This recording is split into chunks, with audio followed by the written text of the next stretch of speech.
Skrit namig in nov neidentificiran DNK profil v primeru umora, ki morda ni tako preprost, kot se je sprva zdel. Na novo odkrite evidence razkrivajo, da so DNK skrivnostne osebe našli v povezavi z umorom floridskega najstnika na križarki Carnival. Njeno ime je Anna Kepner. In ta nov DNK profil odpira nova vprašanja o dokazih proti njenemu polbratu, domnevnemu morilcu, Timothyju Hudsonu. In obstaja nekaj srhljivega vedenja. Preiskovalci prvič razkrivajo, kaj naj bi Timothy Hudson, 16-letnik, storil tisto noč, ko naj bi ubil svojo polsestro. Smo na primeru, ki ga predstavlja Law and Crime. Jaz sem Chris Stewart.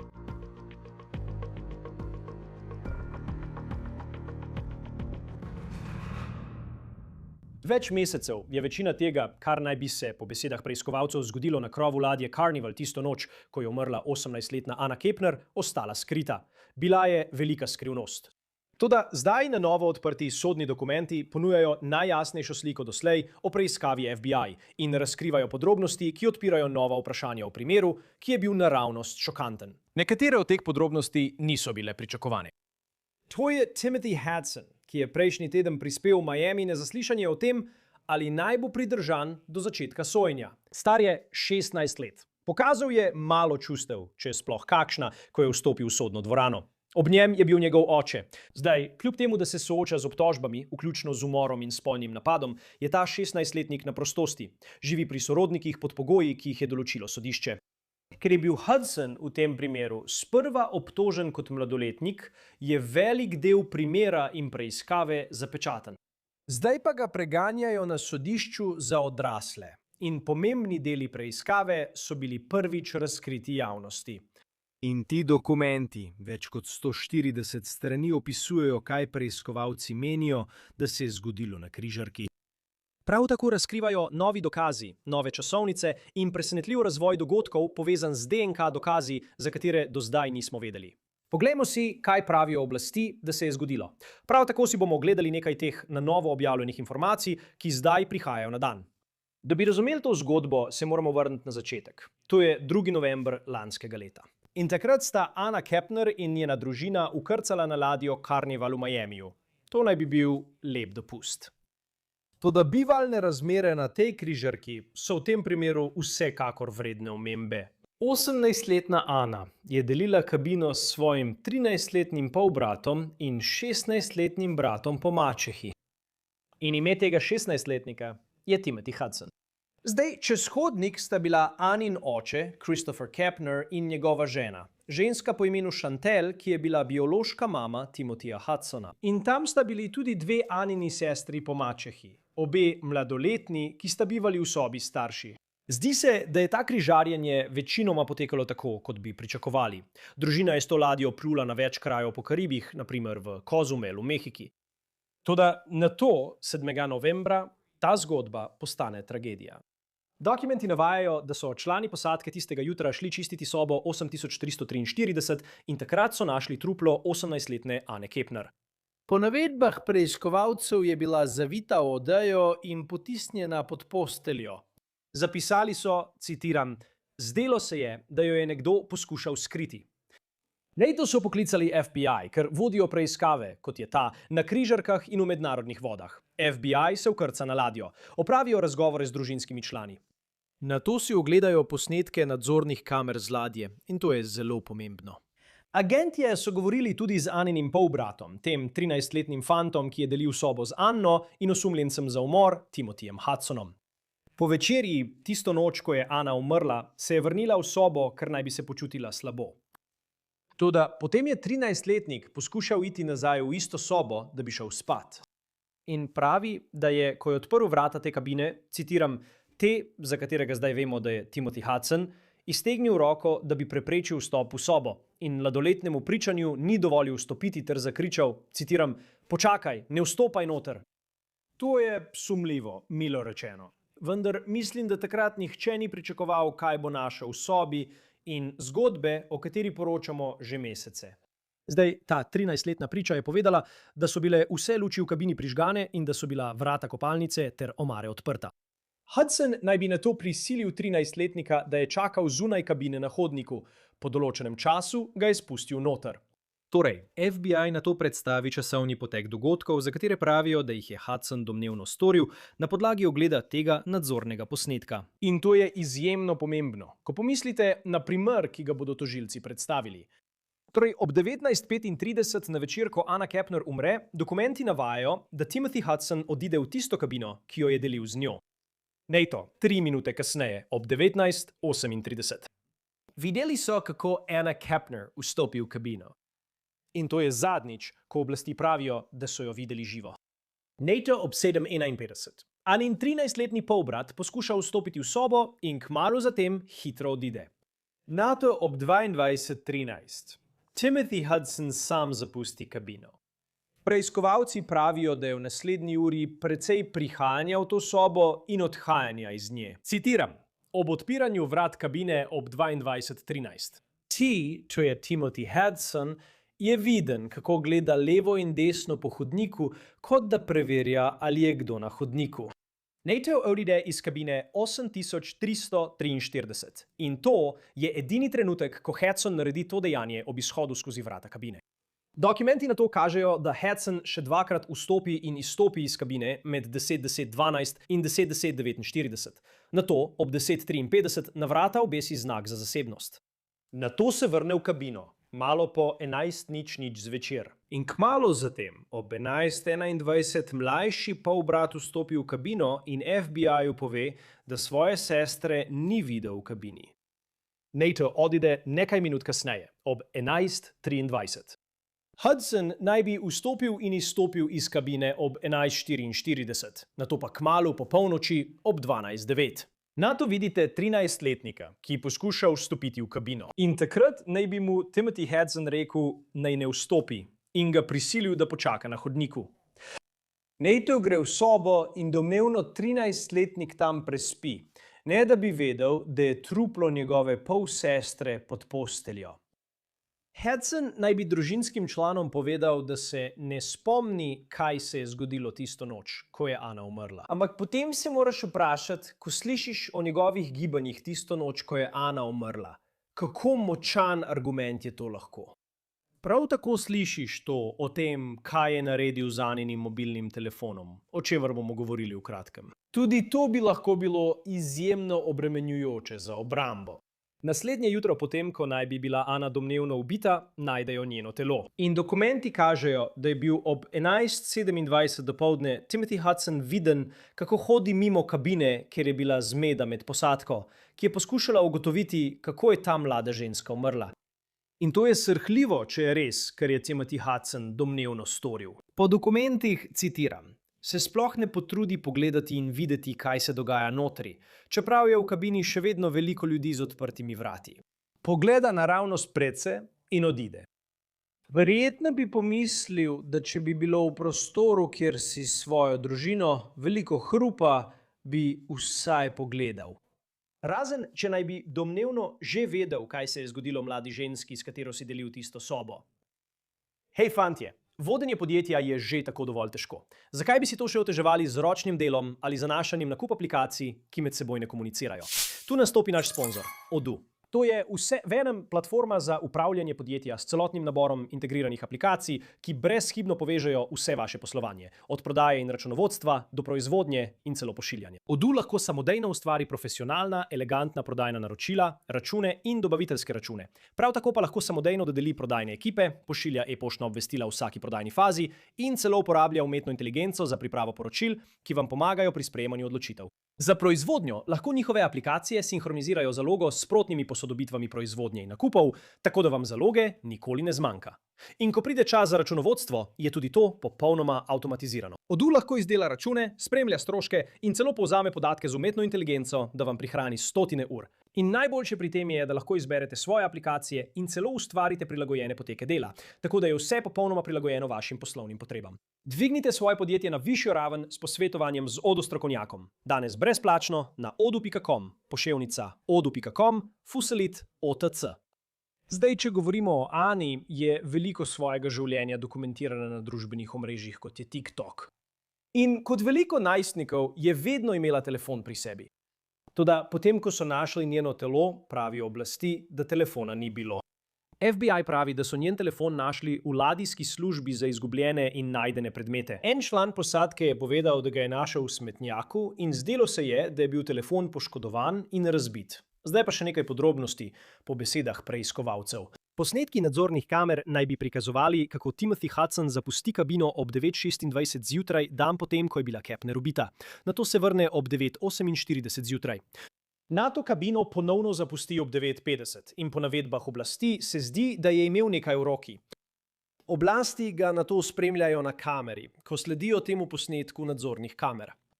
In vidijo, da naj bi Timothy Hudson ob 9:52 zjutraj dal roke v isti smetnjak, kjer je kasneje najden telefon Ann Kepner.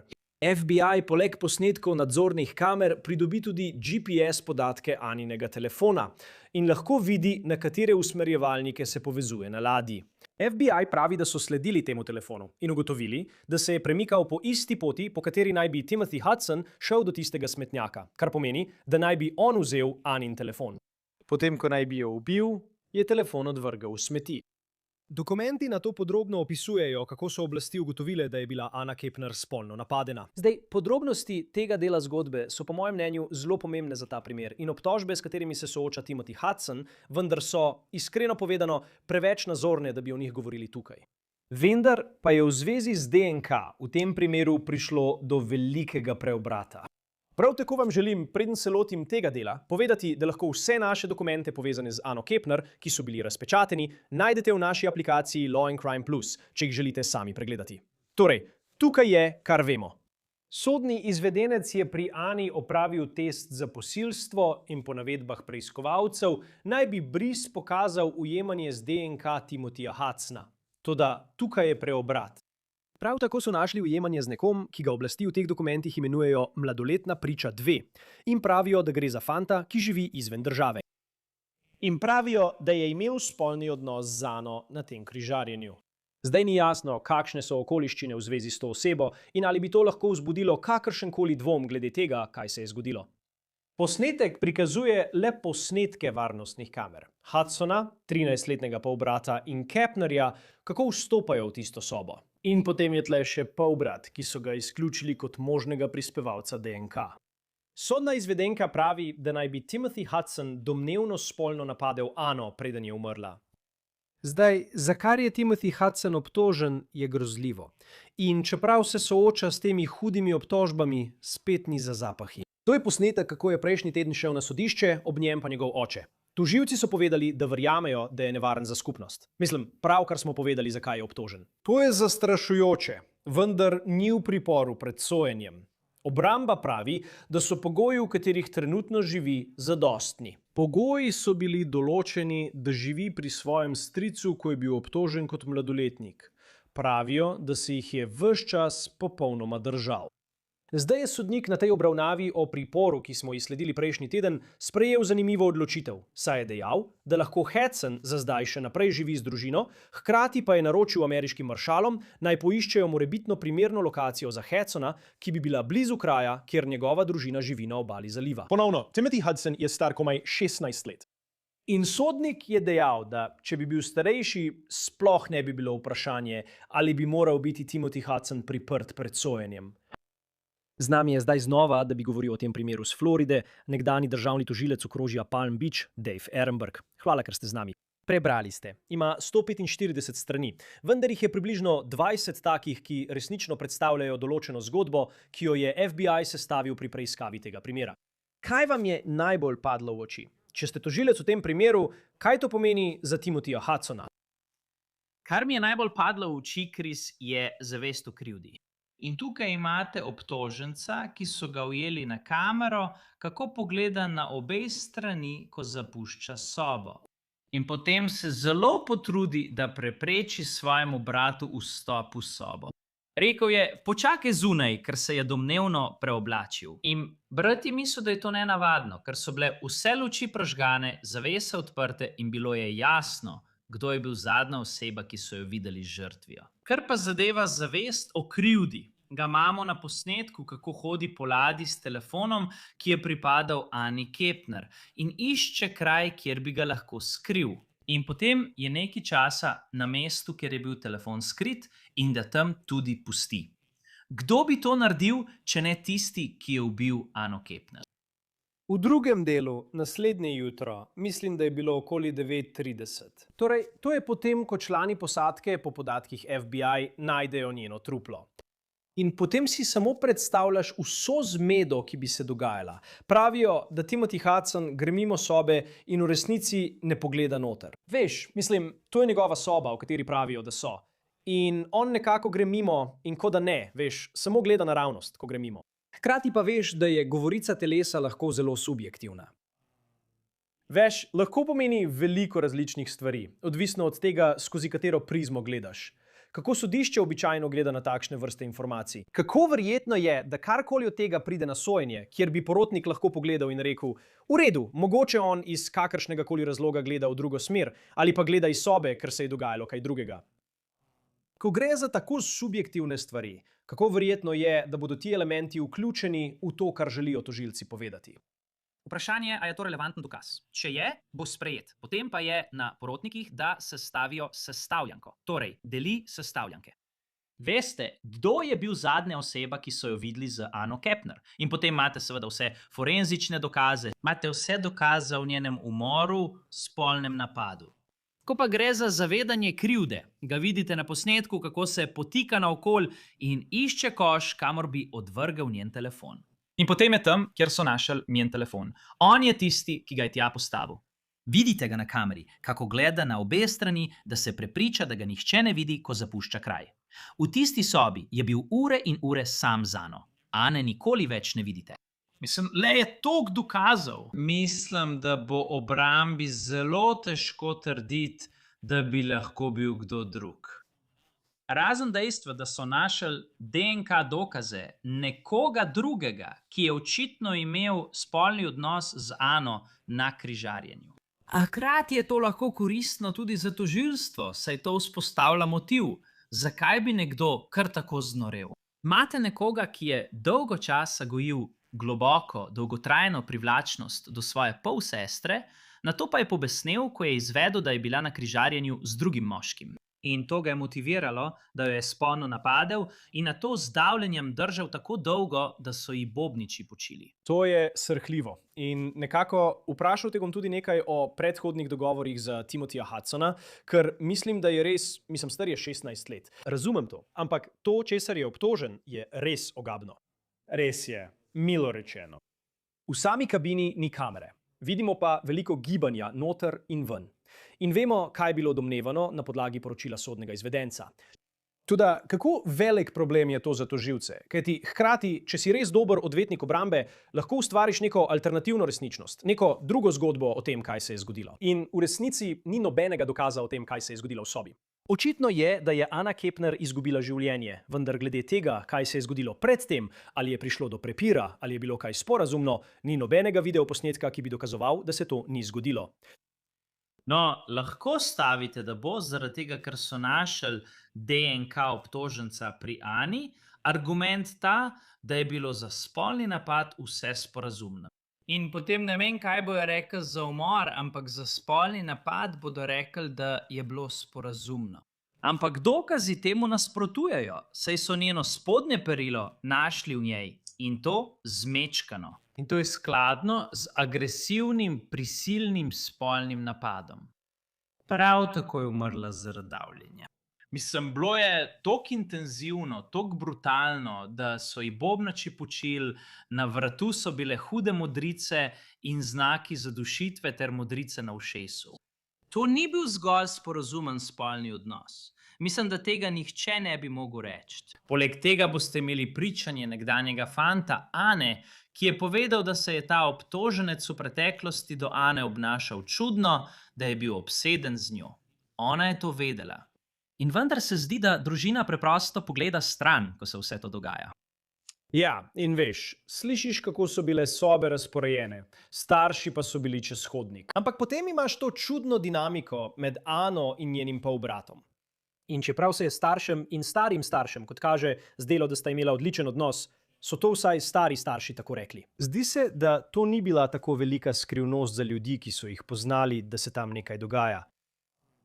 Zelo ključna priča, kot kaže, prvič nekako identificirana kot 13-letni polbrat, ki je prav tako bival v tej sobi z Anno Kepner in Timothyjem Hudsonom. Kako dejstvo, da je tisto noč prihajal in odhajal, vpliva na vse skupaj. Očitno so mu rekli, naj za določen čas ostane zunaj sobe. FBI trdi, da je dejansko spal v tej sobi, kjer je bilo Anino truplo pod posteljo, kar je prav tako grozljivo. Kako bo on vplival na to, kako bo zgodba predstavljena na sodišču? On bo priča, ker mu je obtoženec na zelo čuden način rekel, naj ne vstopa v sobo. Tudi on je tam bival. In ko je brat poskušal vstopiti v sobo, si je obtoženec izmislil neko zgodbo, se preoblači, nato pa je zablokiral vrata. In potem se je 33-letnik spomnil, da se mu je zdelo nenavadno, ker so bile vse luči prižgane, vrata odprta in se je samo spomnil, kako nenavadno je bilo to. Zdaj bo obramba morda poskušala pokazati nanj kot na tistega, ki je to storil, vendar ni bil on zadnji, ki so ga videli z Ano. Ni bil tisti, ki je poskušal prikriti svoja dejanja. Njegov DNK ni bil najden v Ani.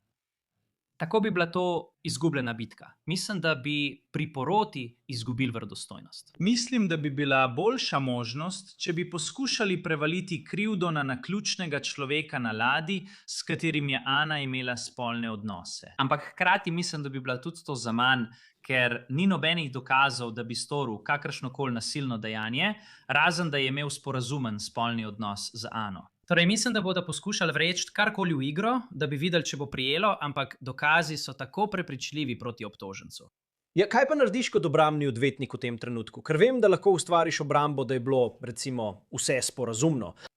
Veš, obstajajo vse te različne obrambe, ki bi jih lahko uporabili. Ampak zdi se, da če to primerjaš, vsaj v tem trenutku, mislim, če to primerjaš s tem, kar FBI trdi, zdi se, da to ne bi uspelo. Bilo bi bolj kot nekakšen zadnji poskus rešitve. Zdi se, kaj naj obrambni odvetnik sploh naredi v tem trenutku s tem mladim klientom, ki ga čaka res težak primer, ki se zdi precej dobro zaprt. Vsaj glede na to, kar je navedeno v dokumentih. Prav. No, zato sem dolgoletni tožilec, šele pred kratkim sem postal obrambni odvetnik, ker bodo te stvari zelo težko razložljive. Ampak lahko poskusijo preprosto naložiti tožilstvu breme dokazovanja in to povedati. Čeprav so morda dokazi o spolnem stiku, dokazi DNK ne dokazujejo, kdaj je do spolne aktivnosti prišlo in ali je bila sporazumna. Me dokazuje, ali je bila povezana z vzrokom smrti ali kdo je povzročil smrt. Lahko poskuša reči, da je to storil drugi moški na ladji ali 13-letni brat. Vsi so imeli isto kabino, kaj ne? In imel je dostop do 13-letnika. Lahko rečejo, da je imelo osebje posadke prav tako dostop do kabine in da lahko preverijo, ali vladna časovnica res izključuje vse ostale. To je takšna stvar. Primer moraš dokazati brez razumnega dvoma. Dovolj je le en porotnik, ki vztraja pri svojem, in to pomeni, da porota ne more doseči soglasja. Res je, ja. Mislim, ampak zdi se tudi zelo težko, saj, veš, posnetki varnostnih kamer kažejo, da gre Anna Kepner v sobo. Timothy Hudson gre noter. Imaš tega 13-letnika, ampak zdi se, veš, vsaj FBI, veš, zagotovo verjame njegovi zgodbi. Prav tako je star 13 let. Mislim, to je res mlado. Kar se tiče stvari pred sojenjem. Prejšnji teden smo videli Timothyja Hudsona, kako gre na sodišče in lahko gre domov. Kaj si misliš samo na podlagi tega? Razumem, da je star 16 let. Ampak glede na to, kako brutalen je bil ta umor, kaj si misliš o dejstvu, da mu je sodnik dovolil, da še naprej živi pri svojem stricu? Mislim, da je tukaj malo inercije, ker dejstvo, da je bil ves ta čas na prostosti pred sojenjem in ni storil nobenih prekrškov, je sodniku olajšalo odločitev, da reče, v redu, bomo nadaljevali po tej poti. Poleg tega pa tudi ni ravno begosumen. Mislim, sem mladoleten, nima svojega zasebnega letala. Ni kot Didi bi lahko samo poklical nekoga in dobil letalo, da ga pride iskat. Nima resnih prejšnjih kaznivih dejanj, zato ni prava grožnja skupnosti. In zato razumem, da čeprav je to zelo resno kaznivo dejanje, ga pred sojenjem ne bodo poslali v zapor ali pripor. Druga pomembna stvar je njegova starost. In mislim, da vse te stvari skupaj vplivajo. Seveda pa bi ga še vedno lahko pridržali, saj naj bi domnevno zagrešil grozljiv umor in spolni napad. Običajno, če je odrasla oseba obtožena takšnih dejanj, bi se soočila s priporom pred sojenjem. Ampak ker je mladoletnik, ker je bil do zdaj na prostosti in ni kršil nobenih pogojev, in ker v resnici nima sredstev, da bi pobegnil, mislim, da obstaja velika verjetnost, da ostane v svojem trenutnem statusu. Ali pa morda nekoliko zaostrijo in uvedejo hišni pripor. Ampak lahko si predstavljam, da bi se to zgodilo, da bi ga obravnavali drugače, kot če bi bil odrasel. Ja, in zdelo se mi je zanimivo. Sodnik je naravnost povedal, da če bi bil starejši, sploh ne bi bilo vprašanje, ali bi ga zadržali v priporu pred sojenjem. Ampak mislim, da ne moreš preprosto spregledati dejstvo, da je star 16 let. Drugod del te zgodbe, o katerem so govorili, je bil kakšen precedens ali sodna praksa povezana s tem. Seveda to ni prvič, da se je na križarki zgodilo kaj slabega. Ampak ali obstaja kaj takega? Mislim, kako edinstven je ta primer? Malo kot da stopimo korak nazaj. O tem smo že veliko govorili. Mislim, ali obstaja kakšen primer, ki se ti zdi podoben temu, s katerim se ukvarjamo zdaj? Zanimivo. Ja, ne vem, vedno je neka povezava s Florido, predvsem Se zdi, ja. prav. Obstaja povezava s Florido. Kar je pri tem tako nenavadno, je to, da takih nasilnih dejanj na križarki ne vidiš. Vidiš, da ljudje padajo čez krov, to si že videl. Ampak tudi zvezdnih tožilcev ne vidiš pogosto pri primerih mladoletnikov. Večino takih primerov vodijo državni tožilci, kot sem bil jaz včasih. Ampak ker se je to zgodilo v mednarodnih vodah, spada pod pristojnost zveznih oblasti in zato se zvezni organi ukvarjajo z mladoletnikom. Tudi to je redko. In zato je ta primer pritegnil toliko pozornosti, zaradi dejstev, ker je na toliko različnih načinov tako nenavaden. Upam, da bo tukaj pravici zadoščeno. Mislim, da je del razloga, zakaj nas to tako fascinira, tudi v tem, da so bili tle družinski člani, ki niso imeli pojma in so omogočili, da se je to zgodilo, čeprav so jim bili pokazani opozorilni znaki. In vendar so jih vse dali v isto sobo, medtem ko so oni zunaj, veste, žurajo in ignorirajo resničnost. In mislim, da to moti veliko ljudi in prav je tako. Ja, in glede tega, ker velikokrat v teh primerih vidite civilni vidik, tožbo zaradi protipravne smrti. Ampak v tem primeru, ker sta bila, veste, oče Ane Kepner na križarjenju in njena mačeha je bila na križarjenju. Ko imaš žrtev in pogledaš nekatere družinske člane, bi lahko trdil, da so Ano dali v sobo z nekom, ki naj bi jo ubil. Mislim, kdo bi lahko na civilni strani vložil tožbo zaradi protipravne smrti? Ali kaj takega sploh obstaja v takem primeru, kjer je žal žrtev tukaj? Njeni družinski člani bi bili tisti, ki bi jih tožili. Ja, no, Ana ima, mislim, da ima svoje biološke starše in potem ima še očima in mačeho. Torej, imaš kaj, ne? Torej, imaš biološkega očeta, mislim, da je tako. Biološki oče bi lahko vložil civilno tožbo, ker je to njegova hči in je svojo hčer zaupal materi in očimu, na koncu pa je umrla. Tako da ja, lahko bi vložil tožbo. Morda bi celo poskusil vložiti tožbo proti Carnival Cruise Lines. Težko je to storiti, vendar je tovrstna slaba publiciteta nekaj, česar si križarska družba morda ne želi. Prav tako bi morda lahko naredili več na področju varnosti. Zdi se, da so varnostne kamere na ladji pomagale razrešiti ta primer in da je varnostno osebje ukrepalo, ko je lahko, vendar bi morda lahko križarska družba naredila še kaj več. In to je tema za civilno tožbo. Ja, bomo videli. Mislim, da je očitno še dolga pot, preden pridemo do te točke zgodbe. Bomo videli, kaj se bo zgodilo naprej. Timothy Hudson je za zdaj na prostosti. Bomo videli, ali bo na koncu pridržan pred sojenjem, ampak gre za res izjemno žalosten primer. In pa prihajajo na dan tudi nekatere nove podrobnosti. Dave Ehrenberg, nekdanji državni tožilec okrožja Palm Beach. Hvala, kot vedno, da ste nam razložili te primere s Floride. Cenimo to. Hvala, Chris. To je vse za današnjo oddajo On the Case, ki jo predstavlja Law & Crime. Naročite se na nas na YouTubeu in Spotifyju. Zdaj nas lahko spremljate tudi na Peacocku. Sem Chris Stewart. Se vidimo naslednjič.